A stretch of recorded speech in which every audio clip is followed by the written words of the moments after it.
ಹೆಣ್ಣು ಒಂದು ಮಣ್ಣು ಸಿಗ್ಬೇಕು ಅಂದ್ರೆ ಹಣ ಬೇಕು ಅಂತಾರೆ ಕೆಲವರು. ನಿಜವಾಗ್ಲೂ ಹಣ ಅಲ್ಲ ಬೇಕಾಗಿರೋದು. ಈ ಮೂವಿ ನೋಡಿದ್ಮೇಲೆ ಗೊತ್ತಾಯ್ತು, ಪಕ್ಕ ಋಣ ಇರಲೇಬೇಕು. ನನಗಂತೂ ಕೊನೆವರೆಗೂ ತುಂಬ ಕ್ಯೂರಿಯಾಸಿಟಿನೂ ಆಯಿತು. ಮತ್ತು ಹೀರೋ ಪರದಾಡಕ್ಕೆ ಕಣ್ಣೀರು ಬಂತು. ಮೂವಿ ಮಾತ್ರ ಸಖತ್ತಾಗಿದೆ. ಏನೇ ಒಂದಾದರೂ ಋಣ ಇದ್ರೆ ಸಿಗೋದು, ಹಣದಿಂದ ಸಿಗಲ್ಲ. ಮೂವಿ ಮಾತ್ರ ಸಖತ್ತಾಗಿದೆ ಬ್ರದರ್, ಒಳ್ಳೇದಾಗಲಿ. ನನಗಂತೂ ಹೇಳಕ್ಕೆ ಮಾತೇ ಬರ್ತಿಲ್ಲ. ಎಲ್ಲರೂ ಬಂದು ಮೂವಿ ನೋಡಿ ಥಿಯೇಟ್ರಲ್ಲಿ. ಕನ್ನಡ ಸಿನಿಮಾ ನಾವು ಹೇಳಿದ್ರಿ ಅಂತ ನೀವು ಬರಲ್ಲ, ಆದರೂ ನೀವು ಬರಬೇಕು ಅಂತ ನಾನು ಹೇಳ್ತಾ ಇದ್ದೀನಿ. ದಯವಿಟ್ಟು ಬಂದು ಕನ್ನಡ ಸಿನಿಮಾ ನೋಡಿ. ಸಿನಿಮಾ ಸಖತ್ತಾಗಿದೆ. ಒಟ್ಟಿನಲ್ಲಿ ಕಣ್ಣೀರು ಬರುತ್ತಲ್ಲ. ಸೊ ಡೈಲಾಗ್ ಹೊಡೆಯೋ ಮೂಡಲಿಲ್ಲ, ಯಾಕಂದರೆ ಲವ್ ಮಾಡಿ ಯಾಮಾರಿ ನಾನು ಬೇಜಾರಲ್ಲಿದ್ದೀನಿ ಮೂವಿನ ನೋಡಿ. ಸೊ ಪ್ರತಿಯೊಂದು ಕರ್ನಾಟಕ ಜನತೆ ನಮ್ಮ ಕನ್ನಡಿಗರಿಗೆ ಕೈ ಮುಗ್ದು ಕೇಳ್ಕೊತೀನಿ, ನಮ್ಮ ಕನ್ನಡಿಗರ ಮೂವಿನ ಬಂದು ಥಿಯೇಟ್ರಿಗೆ ಬಂದು ನೋಡ್ರಿ ಅಂತ. ಈ ಮೂವಿ ಬಂದು ಎತ್ತರ ಮಟ್ಟಕ್ಕೆ ಹೋಗ್ಬೇಕಂತ ನನ್ನ ಆಸೆ. ಯಾಕಂದರೆ ನನ್ನಂಥ ತುಂಬ ಜನ ಮಿಡಲ್ ಕ್ಲಾಸ್ ಫ್ಯಾಮಿಲಿಯವರು ಲವ್ ಮಾಡಿ ಯಾಮಾರಿ ಡೊಂಕಾಗಿರ್ತಾರೆ. ಡುಮ್ಕೋ ಅಮಾಲ್ ಥರ ಡೊಂಕಾಗ್ಬಿಟ್ಟಿದ್ದೀನಿ ಮೂವಿನ ನೋಡಿ. ಸೊ ಪ್ರತಿಯೊಬ್ಬರು ಕೇಳ್ಕೊಳೋದಿಷ್ಟೇ, ಮೂವಿನ ಬಂದು ನೋಡ್ರಿ. ಬಟ್ ಹೀರೋಯಿನ್ ಅಂತೂ ಬೇರೆ ಲೆವೆಲ್ಲು ನಮ್ಮ ಹೀರೋ. ಸೊ ಲಾಸ್ಟ್ ಇಂಟರ್ವ್ಯೂಲಿ ನಮ್ಮ ಹೀರೋ ಬಗ್ಗೆ ಮಾತಾಡಿದ್ದೆ. ಹೀರೋ ಸಾರ್ ಮಾತ್ರ ಬೇರೆ ಲೆವೆಲ್ಲು. ನಮ್ಮ ಹೀರೋಯಿನ್ನು, 2 ಹೀರೋಯಿನು ಇಬ್ಬರು ಬೇರೆ ಲೆವೆಲ್. ಚಿಂದಿ ಚಿತ್ರಣ ಬೂಂದಿ ಮೊಸರಣ ಹಂಗಿತ್ತು ಮೂವಿ. ಸೊ ಪ್ರತಿಯೊಬ್ಬರು ಕೇಳ್ಕೊಳೋದಿಷ್ಟೇ, ಬಂದು ಚಿತ್ರಮಂದಿರಕ್ಕೆ ಮೂವಿನ ನೋಡ್ರಿ, ನಮ್ಮ ಕನ್ನಡಿಗರ ಮೂವಿನ ಸಪೋರ್ಟ್ ಮಾಡಿರಿ. ಸೊ ನಮ್ಮ NTR ಸರ್ ಅವ್ರ ಡ್ಯಾಡಿನೂ ಆ್ಯಕ್ಟ್ ಮಾಡಿದರು. ಸೊ ತುಂಬ ಖುಷಿ ಆಗ್ತು. ಸೊ ನಮ್ಮ ಕನ್ನಡಿಗರು ಎಲ್ಲೆಲ್ಲಿಂದನೋ ಕರ್ಕೊಂಬಂದು ಯಾರ್ಯಾರನ್ನೋ ಕರ್ಕೊಂಬಂದು ಇದು ಮಾಡಿಸ್ತಾರೆ. ಪ್ರತಿಯೊಬ್ಬರಿಗೂ ಸಪೋರ್ಟ್ ಮಾಡೋಣ. ಸೊ ಈ ಮೂವಿ, ಈ ಟೀಮು, ಹೋಲ್ ಟೀಮ್ ಎಲ್ಲರಿಗೂ ಒಳ್ಳೆ ಸಕ್ಸಸ್ ಸಿಗಲಿ.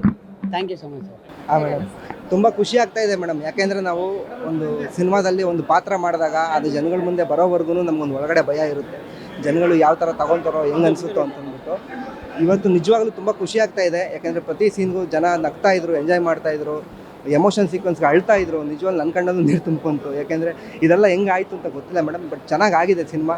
ನಿಮ್ಮೆಲ್ಲರ ಸಪೋರ್ಟ್ ಬೇಕು. 14ನೇ ತಾರೀಕು ನಮ್ಮ ಸಿನಿಮಾ ರಿಲೀಸ್ ಆಗ್ತಾ ಇದೆ. ದಯಮಾಡಿ ಎಲ್ಲರೂ ಥಿಯೇಟ್ರಿಗೆ ಬಂದು ಈ ಸಿನಿಮಾ ನೋಡಿ ಅಂತ ಈ ಮೂಲಕ ಕೇಳ್ಕೊತಾ ಇದ್ದೀನಿ. ನೋಡಲೇಬೇಕಾಗಿರೋ ಫಿಲಮ್ ಇದು. ಯಾಕಂದರೆ 2 ದೋಣಿ ಮೇಲೆ ಕಾಲಿಕ್ತಾರೆ. ಇವಾಗ ಹುಡುಗರಾಗಿರ್ಬೋದು, ಹುಡುಗಿರಾಗಿರ್ಬೋದು, ಅಂಥವ್ರು ಬಂದು ನೋಡಲೇಬೇಕಾಗಿರೋದು ಫಿಲಮ್ ಇದು. ಹಾಗೆ ಎಲ್ಲ ಫ್ಯಾಮಿಲಿ ಬಂದು ಫ್ಯಾಮಿಲಿ ಎಂಟರ್ಟೈನ್ಮೆಂಟ್ ಮೂವಿ ನೋಡಿ. ಹಾಗೆ ಲವರ್ಸ್ ಬಂದು ನೋಡಬೇಕಾಗಿರೋ ಮೂವಿನೇ. ಲಾಸ್ಟಲ್ಲಿ ಒಂದು ಒಳ್ಳೆ ಟ್ವಿಸ್ಟ್ ಇಟ್ಟಿದ್ದಾರೆ, ಬಂದು ನೋಡಿ. ಎಲ್ಲರೂ ಲೈಫಲ್ಲಿ ನಡೆಯುವಂಥದ್ದೇ ತೋರಿಸಿದ್ದಾರೆ. ಇವಾಗ ನನ್ನ ಫ್ರೆಂಡ್ ಲೈಫಲ್ಲಿ ಏನು ನಡೆದಿದೆಯೋ ಅದನ್ನ ನಾನು ಥಿಯೇಟ್ರ್ ಮೇಲೆ ಸ್ಕ್ರೀನಲ್ಲಿ ನೋಡಿಬಿಟ್ಟೆ. ಯಾಕಂದ್ರೆ ನಮ್ಮ ಫ್ರೆಂಡ್ದು ಸೇಮು ಇದೇ ಥರ ಲವ್ ಸ್ಟೋರಿ ಇದೆ. ಅವನು ಇವತ್ತು ಬೇಕಾರಾಗ್ಬಿಟ್ಟಿದ್ದಾನೆ, ಅವ್ನು ಕೈಗೆ ಸಿಗ್ತಾರೆ, ಅವ್ನು ಆ ಥರ ಆಗ್ಬಿಟ್ಟಿದ್ದಾನೆ.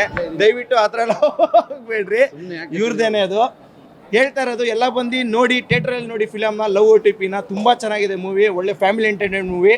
ಮಾತಾಡಿ ಬ್ರೋ. ನಾವು ಇಷ್ಟಪಡೋರು ನಮ್ಮನ್ನ ಇಷ್ಟಪಡಲ್ಲ, ನಮ್ಮನ್ನ ಇಷ್ಟಪಡೋರು ನಾವು ಇಷ್ಟ ಆಗಲ್ಲ. ನಮ್ಮನ್ನ ಯಾರು ಇಷ್ಟಪಡ್ಕೊ ಬರ್ತಾರೋ ಅವ್ರನ್ನ ಇಷ್ಟಪಟ್ಟರೆ ಜೀವನ ಪೂರ್ತಿ ಚೆನ್ನಾಗಿರ್ತೀವಿ. ಇದೊಂದು ಅರ್ಥ ಮಾಡ್ಕೊಳ್ರಿ. ದಯವಿಟ್ಟು ಯಾರು 2 ದೋಣಿ ಮೇಲೆ ಕಲಿಡಕ್ಕೆ ಹೋಗ್ಬೇಡಿ. ಒಂದೇ ದೋಣಿ ಸಾಕು, ಜೀವನ ಪೂರ್ತಿ. ಆದರೆ ನಮ್ಮನ್ನ ಇಷ್ಟಪಡೋರನ್ನ ಇಷ್ಟಪಡ್ಕೊಂಡು ಹೋಗ್ಬಿಡಿ, ಲೈಫ್ ಲಾಂಗ್ ಚೆನ್ನಾಗಿರ್ತೀರಾ. ನಾವು ಇನ್ನೊಬ್ರು ಇವ್ರನ್ನ ಬಿಟ್ಟು ಇನ್ನೊಬ್ರನ್ನ ಇಷ್ಟಪಡ್ಕೊಂಡು ಹೋಗ್ತೀವಿ ಗೊತ್ತಾ, ಅವ್ರು ಯಾವತ್ತೂ ನಮ್ಮ ಜೊತೆಲಿ ಇರಲ್ಲ. ಅದು ಯಾಕಂದರೆ ನನ್ನ ಲೈಫಲ್ಲಿ ಆಗಿದೆ. ಇನ್ನು ಮುಂದೆ ಆ ಕೆಲಸ ಮಾಡೋಕೆ ಹೋಗ್ಬಿಡಿ. ದಯವಿಟ್ಟು ಎಲ್ಲರೂ ಬಂದು ಈ ಫಿಲಮ್ನ ನೋಡಿ. ಇದು ಸಕ್ಕದಾಗಿದೆ, ತುಂಬ ಎಮೋಷ್ನಲಾಗಿ ಸಕ್ಕದಾಗಿ ತೆಗೆದಿದ್ದಾರೆ ಫಿಲಮ್ ಹತ್ರ. ಸ್ಟೋರಿ ಆಗ್ಬೋದು, ಡೈರೆಕ್ಷನ್ ಆಗ್ಬೋದು, ಆ್ಯಕ್ಟಿಂಗ್, ಹೀರೋ ಪ್ರತಿಯೊಬ್ಬರು ಸೂಪರಾಗಿ ಮಾಡಿದ್ದಾರೆ ಆ್ಯಕ್ಟಿಂಗು. ಮನಸ್ಸಿಗೆ, ಯಾಕಂದರೆ ಹುಡುಗಿರು ಹತ್ತು ಬಿಡ್ತಾರೆ, ಹುಡುಗರು ಮನಸ್ಸಲ್ಲಿ ನೋತಿದ್ದಾರೆ. ಇದು ತುಂಬ ಚೆನ್ನಾಗಿದೆ, ಫ್ಯಾಮಿಲಿಗೋಸ್ಕರ ಸಕ್ಕದಾಗಿ ಮಾಡಿದ್ದಾರೆ. ಫ್ಯಾಮಿಲಿ ಬಂದು ನೋಡೋಂಥ ಮೂವಿ, ಯಾವುದೇ ಕೆಟ್ಟದಾಗಿಲ್ಲ, ಅಷ್ಟು ಚೆನ್ನಾಗಿ ಮಾಡಿದ್ದಾರೆ. ನಿಜವಾಗ್ಲೂ ಹೇಳ್ತೀನಿ, ಲವ್ OTP ಅನ್ನೋ ಒಂದು ಮೀನಿಂಗ್ನ ತಂದು ತೋರಿಸಿದ್ದಾರೆ. ಎಷ್ಟೋ ನನಗೆ ಅರ್ಥ ಆಗಲ್ಲ ಏನು ಇದು ಲವ್ OTP ಅನ್ನೋದು ಒಂದು ಡಿಫ್ರೆಂಟ್ ಆಗಿದೆ ಅಂತ. ಈ ಫಿಲಮ್ ಬಂದು ನೋಡಿ, ಆಚೆ ಬರುವಾಗ ನಿಮಗೆ ಗೊತ್ತಾಗುತ್ತೆ. Okay, thank you sir. Movie ಮಾತ್ರ ಅದ್ಭುತವಾಗಿ ಮೂಡಿ ಬಂದಿದೆ. ಆ್ಯಕ್ಚುಲಿ ಲೈಕ್ ಅನೀಸ್ ಸರ್ ಅವರು ತುಂಬ ನೀಟಾಗಿ ಡೈರೆಕ್ಷನ್ ಮಾಡಿದ್ದಾರೆ. ಎಲ್ಲೂ ಒಂದು ಚೂರು ಸಹ ನಮಗೆ ಬೋರ್ ಆಗೋದೇ ಇಲ್ಲ ಮೂವಿ ಆ್ಯಕ್ಚುಲಿ ಬೋರೇ ಆಗಲ್ಲ. ಸೊ ನಾವು ಇವಾಗ ನೋಡಿದ್ದೀವಿ, ಎಲ್ಲರೂ ಬಂದು ನೋಡೋವಂಥ ಮೂವಿ ಇದು. ಫನ್ನು, ಎಂಟರ್ಟೈನ್ಮೆಂಟು, ಟ್ವಿಸ್ಟ್ ಲಾಸ್ಟ್ವರೆಗೂ ಇರುತ್ತೆ. ಓಕೆ, ಲಾಸ್ಟ್ವರೆಗೂ ಟ್ವಿಸ್ಟ್ ಇರುತ್ತೆ. ಸೊ ಎಲ್ಲರೂ ಬಂದು ಮೂವಿ ನೋಡಿ. ಈ ಒಂದು ಮೂವಿಲಿ ತುಂಬಾನೇ ಚೆನ್ನಾಗಿ ಹೇಳ್ಕೊಟ್ಟಿದ್ದಾರೆ. ಲವ್ ಮಾಡಿದ್ರೆ ಯಾವ ಥರ ಲವ್ ಮಾಡಬೇಕು ಅಂತ. ಒಬ್ರನ್ನ ಲವ್ ಮಾಡಿ ಇನ್ನೊಬ್ರನ್ನ ಅಫೇರ್ ಇಟ್ಕೊಳ್ಳೋದು ತುಂಬಾ ಮುಖ್ಯ ಅಲ್ಲ, ಯಾರಿಗೆ ಯಾವ ಥರ ಲವ್ನ ಕೊಡಬೇಕು ಅನ್ನೋದನ್ನ ನೀಟಾಗಿ ಕಲ್ತ್ಕೊಳ್ಳಿ ಅಂತ ಈ ಒಂದು ಮೂವಿ ತೋರಿಸ್ಕೊಟ್ಟಿದ್ದಾರೆ. ನಿಜವಾಗ್ಲೂ ಮೂವಿ ಮಾತ್ರ ನೆಕ್ಸ್ಟ್ ಲೆವೆಲ್ ಆಗಿದೆ. ಎಲ್ಲರೂ ಬಂದು ಥಿಯೇಟ್ರಲ್ಲೇ ನೋಡಿ ಅಂತ ಹೇಳಕ್ ಇಷ್ಟಪಡ್ತೀನಿ. ದಯವಿಟ್ಟು ಯಾರಿಗೂ ಕೂಡ ಹರ್ಟ್ ಮಾಡಬೇಡಿ, ಎಲ್ಲರೂ ಲವ್ ಮಾಡಿ. Thank you. ಹೌದು, ಎಲ್ರಿಗೂ ನಮಸ್ಕಾರ. ನನ್ನ ಹೆಸರು ಆನಂದ್ ರಾಜವಿಕ್ರಮ್. ನಾನು ಲವ್ OTP ಸಿನಿಮಾದ ಸಂಗೀತ ನಿರ್ದೇಶಕ. ಸೊ ಈಗ ಪ್ರೀಮಿಯರ್ ಶೋ ನೋಡ್ಕೊಂಡು ಬಂದ್ವಿ.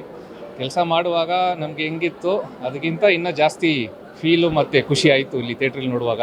ಆಡಿಯನ್ಸ್ ಸಮೇತ ನೋಡಿ ಅವರು ಎಂಜಾಯ್ ಮಾಡಿ ಅವರು ಎಮೋಷ್ನಲ್ ಆಗುವಾಗ, ಇಲ್ಲ ಅವ್ರ ಫನ್ ಎಂಟರ್ಟೈನ್ ಆಗುವಾಗ ಅದನ್ನು ನೋಡಿ ನಮಗೆ ಖುಷಿ ಆಯಿತು.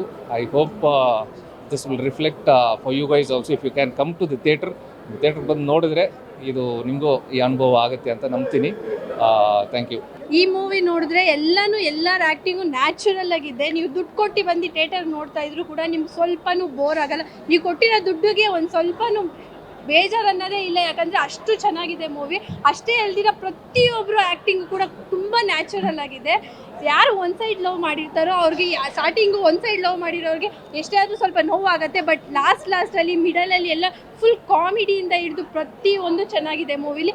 ಲಾಸ್ಟಲ್ಲಿ ನೋವಾಗುತ್ತೆ, ಬಟ್ ಸ್ಟಿಲ್ ಅರ್ಥ ಮಾಡಿಸಿ ಅವರು ಹೆಂಗಿದೆ ಅಂತ ಮೂವಿನ ಹೇಳ್ತಾರೆ. ಎಲ್ಲರೂ ಥಿಯೇಟರ್ಗೆ ಬಂದು ನೋಡಬೇಕು ಅಂತ ಹೇಳ್ತೀನಿ. ಮೂವಿ ತುಂಬ ಚೆನ್ನಾಗಿದೆ, ಬೆಸ್ಟ್ ಮೂವಿ ಅನ್ಬೋದು ಕನ್ನಡ ಇಂಡಸ್ಟ್ರಿಯಲ್ಲಿ.